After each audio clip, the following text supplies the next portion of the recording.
You guys probably have already noticed that it's been one hectic disc golf offseason, and there's no way you were able to stay up to date with every move. What's up, guys? JK Disc Golf here from the Disc Golf World channel, and we're going to be breaking down every single disc golf offseason move that was made. And trust me, there was a lot of them. So let's jump right into this video. Couldn't let JK do this on his own. Let's talk some disc golf. First, the criteria. To start, all the players they lost. Then, extensions, new signings. JK and I's twist, 2023 breakout players. And wrapping up with our final grade. Let's start with Discraft. Discraft started the year by extending a number of their players. Ezra Aderhold, Corey Ellis, Aaron Gossage, Brody Smith, Chandler Fry, Andrew Fish, Andrew Presnell, and Vanessa Van Dyken. Discraft didn't stop there, signing monster extensions with Anthony Barella, Paige Shue, Valerie Mandahanu, and the sleeper Holland Hanley. Incredible offseason. Breakout talents, guys. AB's contract is good for next year and the future. He's my 2023 breakout, along with Holland Hanley. I think she's definitely going to lock in a win this season, and it's going to be under Discraft this year. What do I think their offseason grade is? A+. Extending the names that they did while adding Anthony Barella, Holland Hanley, Valerie Mandahanu, and a former world champ, Paige Shue, arguably creating the best FPO field. Easily A+, hands down.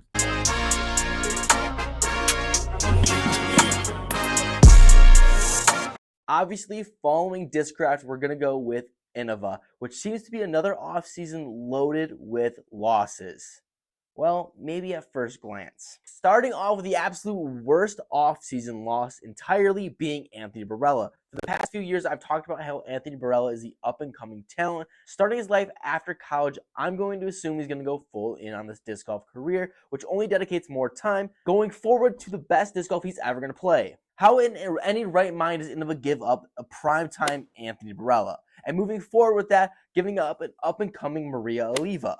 Now with that one, I'm not as mad because of how deep the FPO is for Innova, however, still a significant loss in my opinion. They also lost James Proctor, not necessarily the biggest loss since he's not a full-time touring pro anyways. Sticking with losing young talent, they also ended up losing Robert Burridge.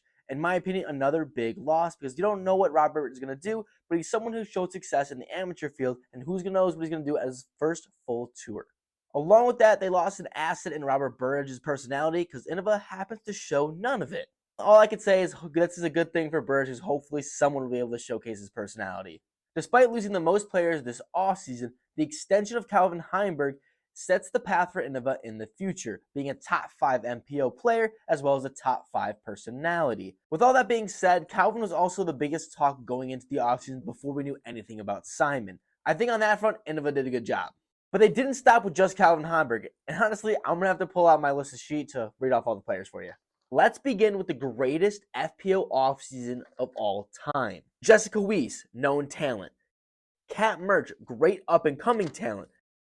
Emily Beach, 2022 Rookie of the Year. Haley King, USWDGC winner. Evelina Solon, best off-the-tee FPO player in the game. Jennifer Allen, bomb. And goddamn Owen Scoggins. But wait, there's more. Let's get to the MPO. Bradley Williams, winner of the 2022 Preserve. Nathan Queen, DGPT finale winner. Philo, top 5 personality in the game. Joel Freeman, top 10 in the MPO. And Garrett Gerthy, he's got the beef jerky. Don't forget Calvin. That's a lot of people. With that being said, they didn't sign any new players. In my opinion, there's so many players to pick as a breakout. I think for me, I want to say Calvin Heimberg because I still don't think he's had the biggest impact on tour that he's going to make. He hasn't won a major, and he really hasn't gone off to get a string of wins. I think he's due, and I think 2023 is going to be that year. I think with a dedicated offseason, focusing on putting, Evelina Solonen has the rest of her game figured out, especially with everything off the tee. With everything figured out, the only thing that could beat her is a charging Kristen Tatar. Overall, with all the moves made, I have to give them an A-, but I can't give them the full A just because they lost Anthony Barella. I'm forever going to be salty for that one.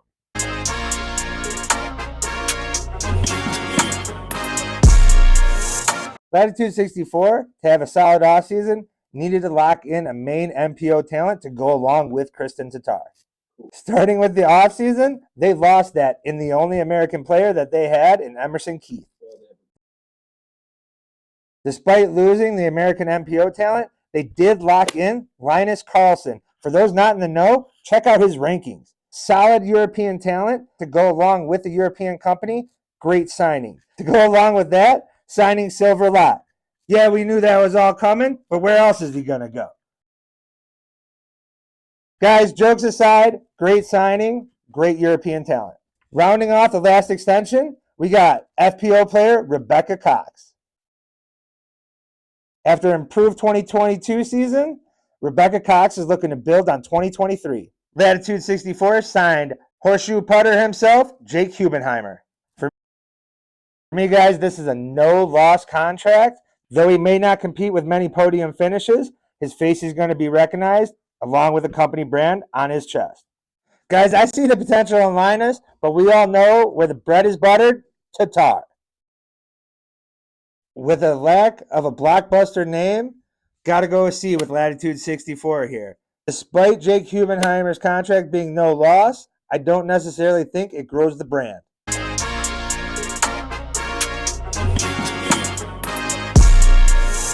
Of course, it wouldn't make sense if something didn't go wrong with the video that I'm in. Unfortunately, the audio from my clips don't work, so I'm going to have to refilm everything else that I did. However, don't worry guys, we're still going to hit you with every single disc golf offseason move. That's not going to change. Jumping back into the list then, we're going to go with MVP. And I think it's without a doubt, guys, you already know what they did. The best disc golf signing of all time. Simon Lizat's not only going to help you with a bunch of podium finishes coming off one of his best seasons last year, but he's also going to help you on the media front. He's a walking billboard. I mean, think of how many people knew and wanted to love Discmania just for Simon and all the videos he was putting out. He's a great introduction to all these new MVP discs, and I think that his stock is going to do better than even the Envy. So I think moving forward with that signing, great start. Since they didn't lose anybody as well, we can go into the extension of the world champion in James Conrad. I think this is a great move on signing James. You know what he's going to do, and now with Simon really focusing on having someone to push out to the media side, James can kind of settle back and just do his thing on the course. Some notable FPO extensions as well being Stacey Haas and Madison Walker holding down the FPO side of their team. And obviously, we already touched on it, Simon Lizotte being signed. This is going to be one of the best moves, I think, moving forward in disc golf history. Maybe even bigger than the whole Paul McBeth Discraft move. Because honestly, MVP has been in the shadows for a lot of people's minds. But when you have Simon making videos weekly about it, you're going to be interested, I feel. But again, I think with amazing last season, we're going to see Simon do some extraordinary things. And overall, just push the MVP brand even more. Overall, with the signing of Simon Lizotte, extension of James Conrad, and kind of having a solid lineup for the FPO and multiple top 20 FPO players, P&A+. Staying up to par, maybe even better than Discraft. Although quantity's not there, you can't deny the quality.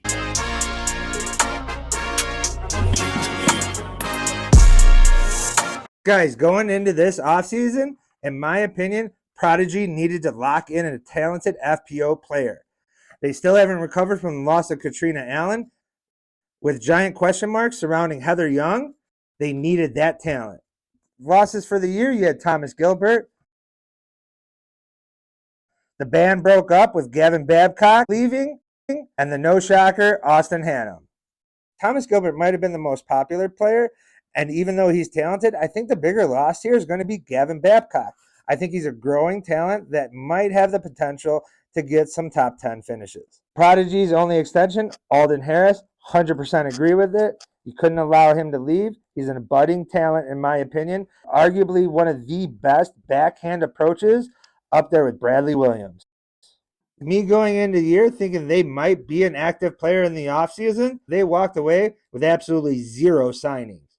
Guys, going into the offseason with them needing a top FPO talent and the question marks surrounding Heather Young, to walk away with zero signings whatsoever in 2023 is inexcusable for me. I do not understand how you can go into 2023 without a possible top 25 FPO player and be a major company. Because of that, despite the contract extension with Alden Harris, I'm still giving him an F. You can't go into the season like this. I understand that you have Gannon Burr, now Alden Harris, and a number of other younger talent, but going into the season without an FPO talent, in my opinion, does not make you a major manufacturer. List another major company that does not have a top 25 FPO player, and for that reason, I give Prodigy an F.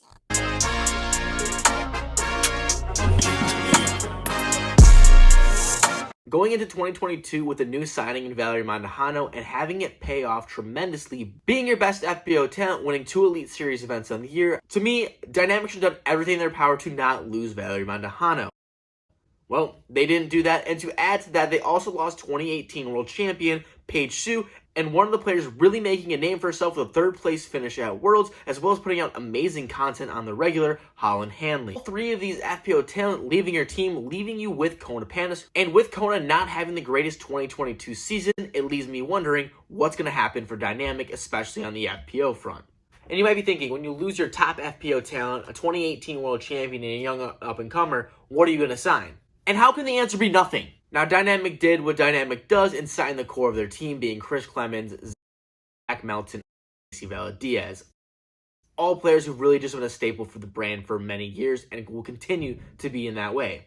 Although I love the personality of all of them, Zach Melton's not really getting you a whole lot of podium finishes. Chris Clemens, on the other hand, has been making him name more for himself. I think he's one of the best lefties on tour, and hopefully this will be the turning point that we see him to be a consistent top finisher. Macy Diaz, I think, still needs a little bit more time to grow. I would have rather picked any of the 3 FPO players who lost. However, in the future, I think this might pay off. Obviously, with Ricky Wysocki, they're still going to be in good shape in that front. They can still have Ricky knocking down a lot of events and repping down the brand. However, on the FPO front, I don't know if they're going to have any top 10, top 5 finishes going in the year. Maybe a pop-off from Kona, but I don't think you're going to see any Elite Series wins in the near future. However, I do have to admit, I think Chris Clemens is right on the verge of becoming something special. I think a young talent that people often forget and really didn't make a name for himself too much last season because of still lingering injuries is Gavin Rathbun. For me, he's someone still on the younger side who needs to figure out his game with the 2nd year on Dynamic, hoping to have a little bit more breakout on tour, especially with 1 more year getting used to those discs. I just can't sugarcoat it. Losing Valerie Mandujano is a huge loss. Losing the name that Paige Sue is, again, a huge loss. And who knows what Holland Hanley's going to do. And if Swiss is right, she's going to be an amazing player. I got to give them an F. Yes, they may still have some MPO talent and Ricky on their side. However, in the terms of what they lost and what they gained, not a whole lot.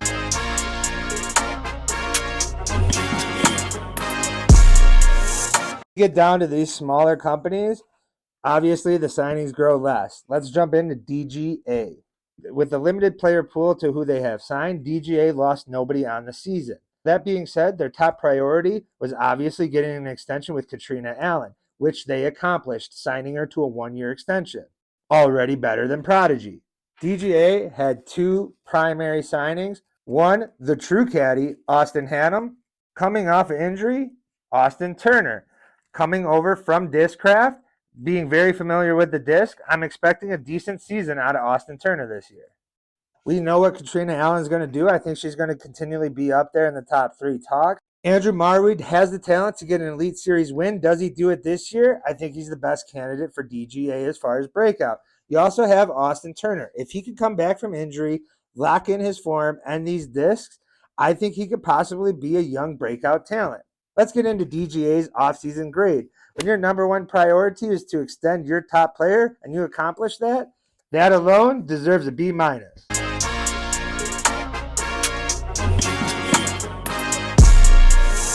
Well, it's time to talk about Discmania. We already know they lost Simon Lizotte, the biggest loss in disc golf history in my opinion. With everything that comes with Simon, you lost your walking billboard and you really have to just ride with Eagle now, which isn't the worst thing in the world. However, I think in terms of media, you're missing out with Simon. That being your only loss, however, is a good thing, especially with the promotion of Kyle Klein that I think is rightfully deserved. He's an up-and-comer, and I think he's going to do great things with already Elite Series win on his belt. Discmania didn't extend anyone either, which wasn't really a problem when you have Eagle, Ella, and Kyle Klein, just name a few already tied up in your brand. To follow, the only signing they had was Gavin Babcock, which I kind of like. Broke away from his core group being Alden Harris, Gannon Burr, and Prodigy, and honestly I didn't see him moving. It really was a surprise. I think he does fit the brand of Discmania. He just seems to fit. I think he made a name for himself with his powerful forehand and more than just for taking his shirt off, and he's going to be a really good asset on Discmania.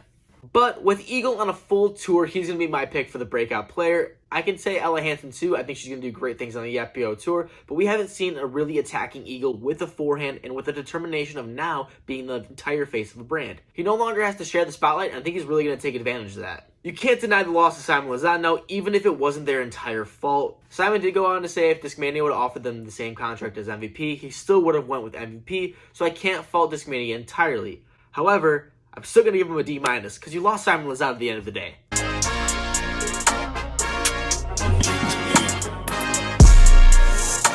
Let's jump into Lone Star. Relatively obscure name going into their first offseason.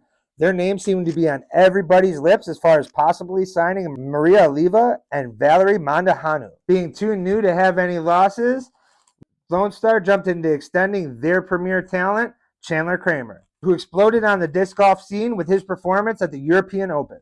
From there, Lone Star jumped on one of the most controversial names, Nico LaCastro. I think it is a great move on Lone Star's part, being able to get a large enough name to make your brand larger and growing your name. After Nico, adding Texas's own Emerson Keith, another very solid signing. From there, a name that many have forgotten, Robert Burridge, who, if you ask me, might be the best signing for Lone Star this season. Rounding off, they also locked in AJ and Deanne Carey. Lone Star locking up 2 top 25 FPO talents to go along with the names of Nico LaCastro and Emerson Keith is a very productive offseason for a brand new company. Great signing in my book. Already better than Prodigy. Despite the names of Nico LaCastro and Emerson Keith being signed to your company, I feel the talent really lies with Chandler KRAMER and Robert Burridge.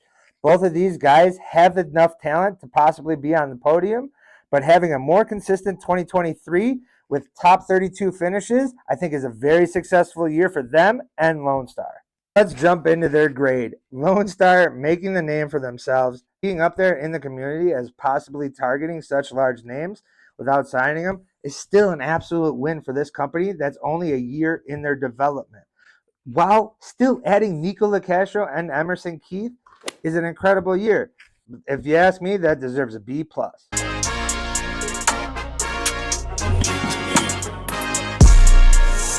Infinite Discs had a really quiet offseason with no losses, no extensions, and the signing of Maria Oliva and Erica Stitchcomb.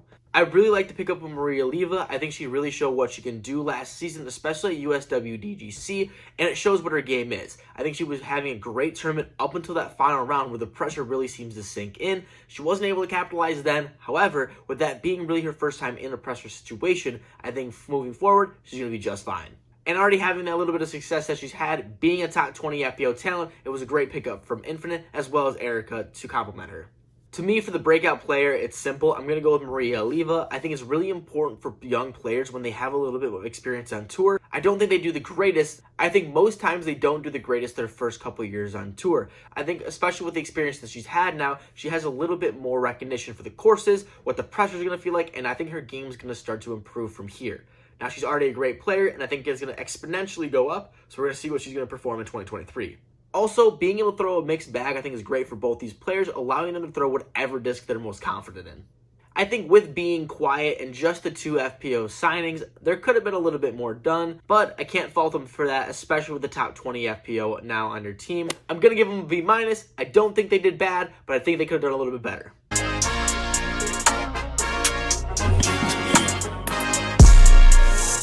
Let's get into one of Kirby's Disc Golf World's favorite manufacturers, Clash Discs. Let's begin with the losses. We all know, though it may have been controversial, it was the right move at the time, in my opinion, and the public's. Losing Nico LaCastro was the right thing to do in cutting him. Don't know if we consider this a loss, as Clash decided to cancel Nico's contract, but it is a name that is no longer with the team. Maybe being controversial, I think it was the right move, in my opinion, that and the popular opinion of the disc golf community. Though it may have been a difficult decision, I think it was one that benefited the company's brand. Clash had one extension, and that was Evan Smith. Referred to as Mini Macbeth, this young teenage talent surprised many at Des Moines Challenge. taking third. Retaining him as a talent was a solid move in my opinion. Going into 2023 with the loss of Nico, the cupboards were bare and they had the potential to sign many players. Walking away with the names of James Proctor, Scott Withers, and Erica Stitchcomb. James Proctor, though limited in his tours, is a solid talent who has the potential to podium at all times. Being able to get that name recognition and also getting your brand out on the West Coast. Adding another consummate pro in Scott Withers, both of these two will be the professionals you're looking for after the Nico controversy. Though it might be safe, guys, I don't think this signing gets him an Elite Series win on 2023. Signing Erica Stitchcomb is an FPO talent, much like the likes of James Proctor and Scott Withers. Though an FPO player with name recognition, I don't think she'll compete for wins or podiums this season. Though I was never expecting a large signing out of Clash, the names that they brought are very solid, and they bring name recognition and help the brand in many ways. I just don't think they're large enough names to deserve a significant grade. I'm going to give them a B-.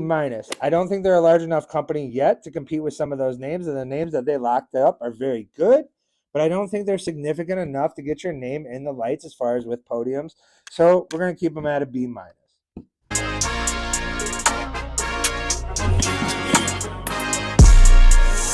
I promise this isn't going to be deja vu. We're really moving on to Thought-Based Athletics here.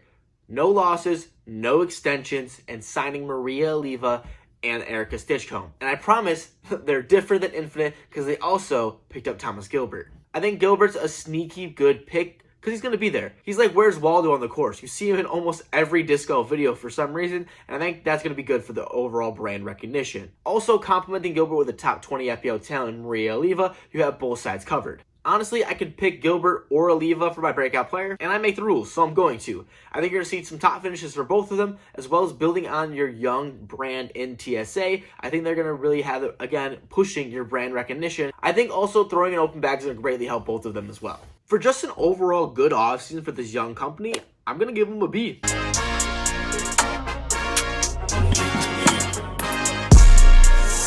Let's get into Mint Disc. Guys, you may not know any of their players, neither do I, so let's cover them. Mint Disc is a small Texas company that are just getting their feet wet in this 2023 season. They went into the season with no losses and 0 extensions, but still was able to make an impact on their 2023 offseason with the signing of Mason Ford. I really like this signing for Mint Disc. Mason brings a large enough name recognition that players are going to be interested in the brand and how well he throws your discs.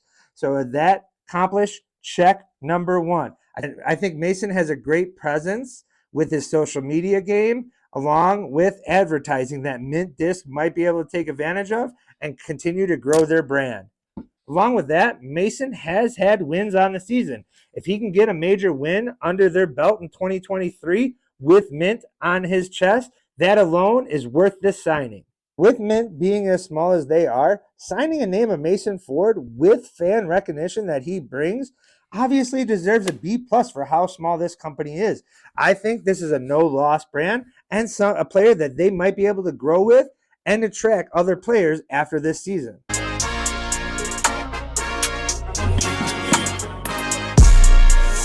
And finally, Castoplast only signing Stacey Roundsley.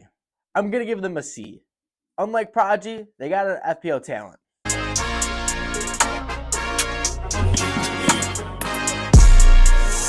Guys, let's get into the final and the ugliest stepsister, Westside Discs. Having 0 losses, Westside capped their 2023 offseason by signing Sai Ananda. Sai Ananda might not be a name that you guys recognize, as she primarily toured on the West Coast, but she is a premier talent. She may not have the arm to compete with the top, but she has the disc golf knowledge and the knowledge of her game to make herself competitive. And she has a talent with a full tour to be a top 25 player. Even though I'm a big fan of Sai Ananda, and I hope you now are too, this is not an off season to hang your hat on. Westside, despite having Maddie O, could have afforded another player, in my opinion, to kind of match the personality of Maddie. Sai, though, has that personality. She does not have the name recognition, so I'm going to give Westside a D.